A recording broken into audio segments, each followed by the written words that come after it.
देखो यहाँ पे मैं आपको ये बात बताना चाहता हूँ कि आज विदेशी शक्तियाँ, बापूजी बोलते हैं ना कि ये सभी ग्रह या देवी देवता मनुष्य बन गए, अब वो कुछ नहीं कर पाएंगे, कुछ नहीं कर पाते। तो आज दुनिया में आप देख ही रहे हो क्या हो रहा है। आज ऐसे लोग आके बोलते सनातन तेरे टुकड़े होंगे।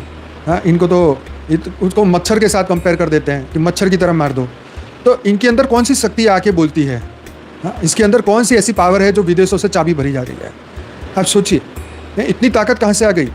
ये देवी देवता पिछले 700-800 हज़ार साल से पृथ्वी पर क्या हालत हो रहा है? ये देवी देवताओं के अंदर जब एनर्जी डाउन हुई, वो मनुष्य बन के अपनी एनर्जी को भूल गए, तब जाके इन सभी की आसुरी शक्तियाँ पावरफुल हो गई। आप समझ रहे?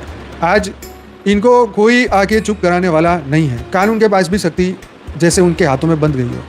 समझ गए? भगवान राम और कृष्ण को भी नागपाश ने बांध दिया ना, ऐसे ही अभी ये धरती पर यही सिचुएशन हो रही है। धर्म के नाम पर इतनी लड़ाइयाँ हो रही है, एक ही धर्म के बीच में इतनी लड़ाइयाँ हो रही है, चारों ओर इतनी लड़ाइयाँ हो रही है। क्यों हो रही हैं? क्यों हो रही है?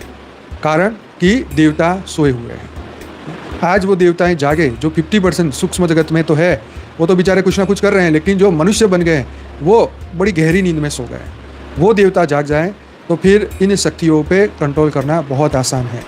परंतु देखो, द्वापर में भी नहीं हुआ, त्रेता में भी नहीं हुआ, और घोर कलयुग में जहाँ हम अपने आप को आत्मा मानने को भी तैयार नहीं है, सनातन सत्य है ये बोलने को तैयार नहीं है। कोई अपने फेसबुक में कभी किसी के स्टेटस में देखा हम पक्के सनातनी हैं, लिखने को तैयार नहीं है, बोलने को तैयार नहीं है, मानने को तैयार नहीं है। क्यों? फिर वही आ जाती बात कि हम सब एक हैं। तो एक है तो ये लोग इतना चिल्ला क्यों रहे हैं? सनातन को तेरे टुकड़े होंगे कितने सालों से चलता आ रहा है। जो बोलता है कि भाई तुम भी जियो हम भी जिए, सब शांति से जियो, लेकिन वहाँ पर बात क्या होती कि हम ही जिएंगे, बाकी किसी को जीने ही नहीं देंगे। तो मतलब ये मैं सिर्फ इतना ही कहना चाहता हूँ, मेरे को किसी से कोई विवाद नहीं है।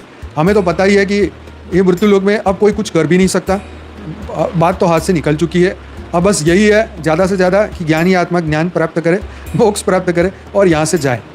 पर जाते हुए 2 लाइन शब्द के सुना के जाएं तो किसी के कान में पड़े तो भाई जब उनकी आंखें खुले तो कुछ करे। बाकी अपना क्या जाने वाला है? कुछ भी नहीं। क्या लेके आए थे, क्या लेके जाएंगे? बस ज्ञान बापूजी ने दिया है, वही बांट रहे हैं, सबको समझा रहे हैं। हम कह रहे हैं कि हम सब एक हैं, हम कह रहे हैं कि भाई शांति से जियो। सनातन तो कितने कल्प से, कितने मनवंतर से उनको कोई प्रॉब्लम ही नहीं है। कोई सनातनी को कभी कोई ना द्वापर में था प्रॉब्लम, ना त्रेता में था प्रॉब्लम। सिर्फ असुरों का है, वही चिल्लाते हैं, वही देवताओं को अपने धाम से भगाते हैं, वही पृथ्वी पर राज करना चाहते हैं, वही पृथ्वी के मनुष्यों को काट के खा जाते हैं, गुफाओं के अंदर पकड़ पकड़ के मार के खा जाते हैं।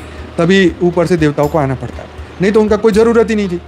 ठीक है, आज भी ये सिचुएशन है। इसलिए कुछ देवता धरती पर जन्म लेके आए हैं, करना चाहते हैं, लेकिन फिर ये कायदे, ये पावर